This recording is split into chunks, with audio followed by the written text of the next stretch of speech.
Hello, Pokemon trainers. I'm here to give advice about the 3-hour raid days, and this advice can also be used during the legendary raid hours as well.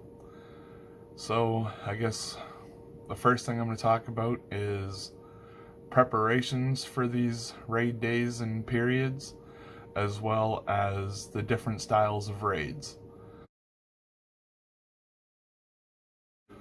Okay, so the first part of raid preparation is communicating with other trainers and trying to form a small group, preferably 1 to 2 carloads of trainers, that you can easily defeat the raid boss and be able to move on as quickly as possible to the next raid. Once you get your small group of trainers, if you have 2 carloads or 3, you want to open up a line of communication with the cars, just in case if the weather is not the world's greatest, such as rain or snow, or something that might impede people from having their windows rolled down. So once you have your group of trainers ready for raid day, the next bit of preparation would be to make sure you have your essentials ready to go, such as your Pokemon Go Plus, your Pokeball Plus, your battery chargers for your cell phones, the proper cords, because Lord knows you don't want to have your phone die in the middle of raid day and then be stuck sitting there while everybody else is raiding and you'd be like, my phone died and I don't have a charger, because that would just be the worst. And so once you get all that stuff prepared, make sure it's all fully charged. So I'd probably recommend putting it on the charger the night before. Make sure you have a new or a fresh battery in your Pokemon Go Plus, as well as preparing perhaps a small meal, a couple of sandwiches, cookies, drink, just so that way you guys don't have to make a pit stop to a restaurant or anything.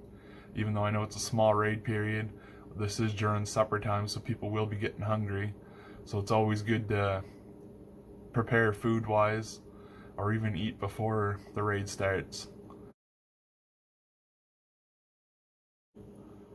Alright, so after you get your first 2 bits of preparation done, your third portion of preparation should be through your game. You want to get yourself, I would say, 2 teams of Pokemon that should be able to easily defeat the raid boss.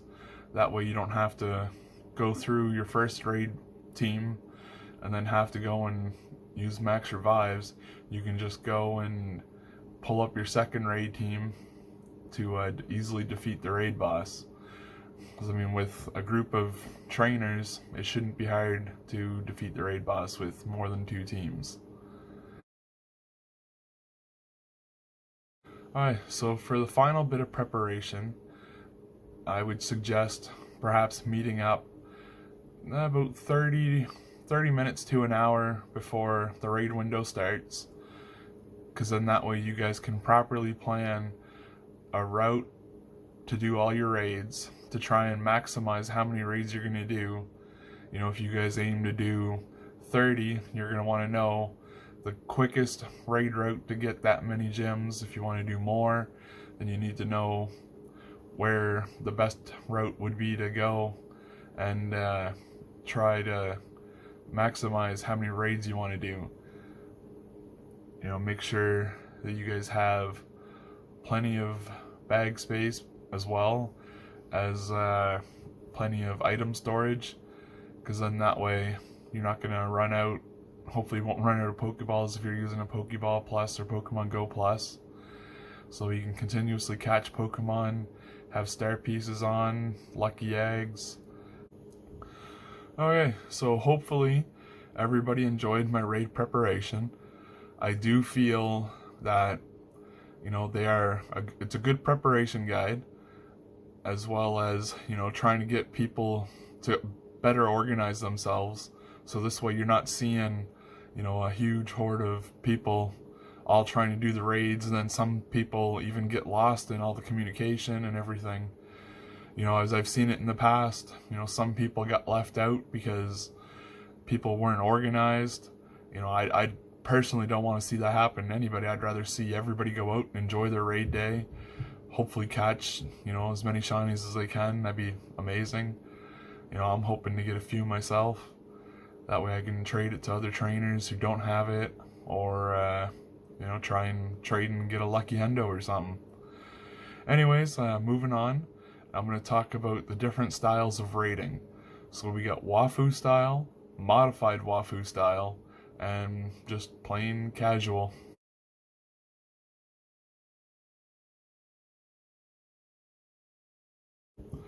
Wafu raiding. So basically the goal of Wafu raiding is you're trying to get as many raids done in as little time as possible. Usually within the group, someone will have a list of the CP for the Pokemon that you're fighting. If the CP of your Pokemon does not match anything under that small little list that they have, then usually you just run away and move on to the next one. This way you can get as much XP and Stardust as possible in as little time as possible. Usually if someone in the group has someone that falls into those CPs, then usually the group will wait for you to try to catch it, or you just miss out on that one raid and go on with the next while you're trying to catch it and they're raiding. Alright, modified Wafu raiding.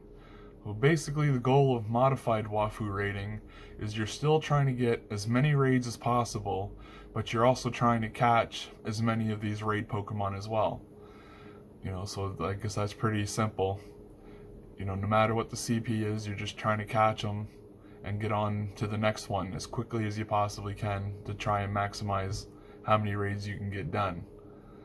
And the last one is just casual raiding.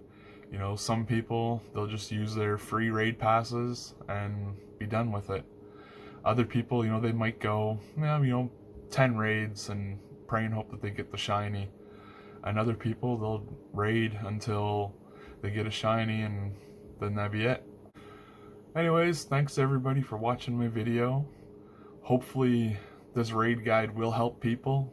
You know, I would love to see people be better organized, and I would love to see many groups out trying to get this guide tomorrow and any other raid days. Alright everybody, have a good one. Good luck.